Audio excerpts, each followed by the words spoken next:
Olá pessoal, tudo bem com vocês? Hoje nós estamos aqui para mais uma videoaula.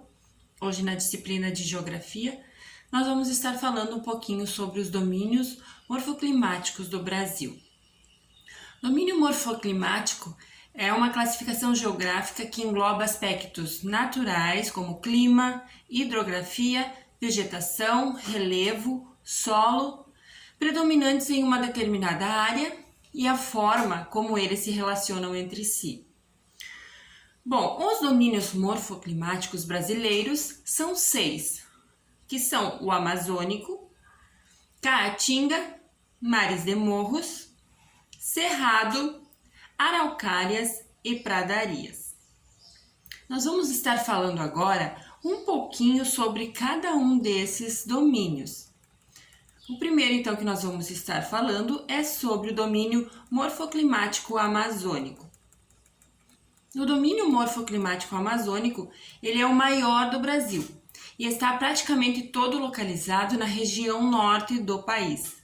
O relevo do domínio amazônico, no que diz respeito ao relevo, ele trata-se de um domínio cuja composição dá-se por terras baixas, ou seja, por locais de baixas latitudes e por grandes depressões.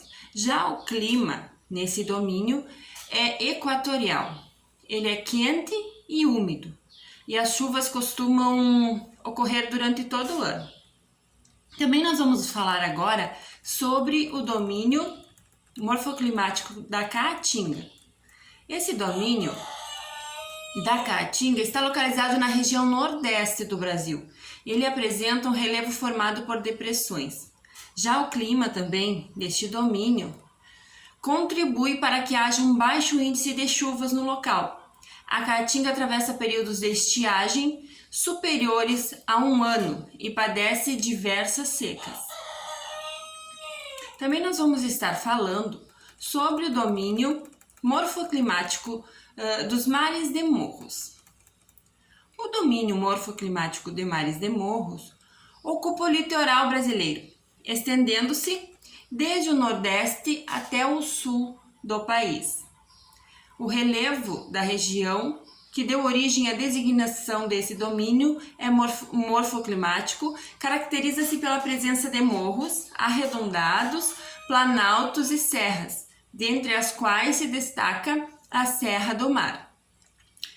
O clima já desse domínio, apesar de o clima dos Mares de Morros poder apresentar variações, as regiões, o clima tropical úmido é o predominante. Também vamos falar um pouquinho sobre o domínio morfoclimático do Cerrado. No domínio do Cerrado, o relevo é em sua maioria plano ou com pequenas ondulações. Ele é composto por grandes planaltos e chapadões. Esse domínio morfoclimático ele tem cerca de 50% da sua altitude entre 300 e os 600 metros. Já o clima também desse domínio do Cerrado, o clima que predomina é o tropical sazonal. A temperatura média da região ronda os 22 graus Celsius. Também nós vamos falar sobre o domínio morfoclimático das Araucárias. Bom, o relevo do domínio das Araucárias caracteriza-se por fortes ondulações e por terrenos montanhosos. De aparência protuberante, é formado pelo processo de erosão. Esse domínio se localiza no Planalto Meridional. Como que é o clima desse domínio?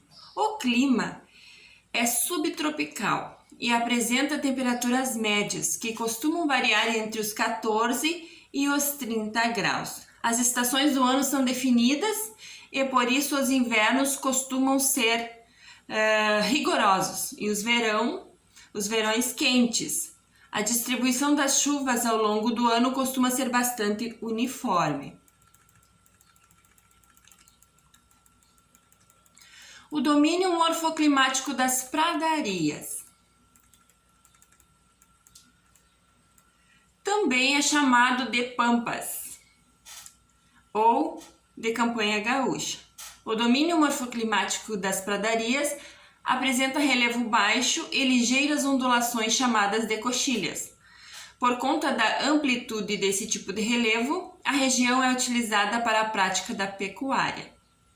O clima desta região pode ser dividido em dois diferentes tipos.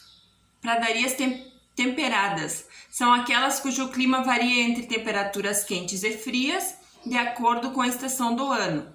O verão e a primavera costumam apresentar um grande volume de chuvas. Já o inverno e o outono são tipicamente secos. E as pradarias tropicais, que são aquelas que apresentam um clima quente e seco durante o ano todo.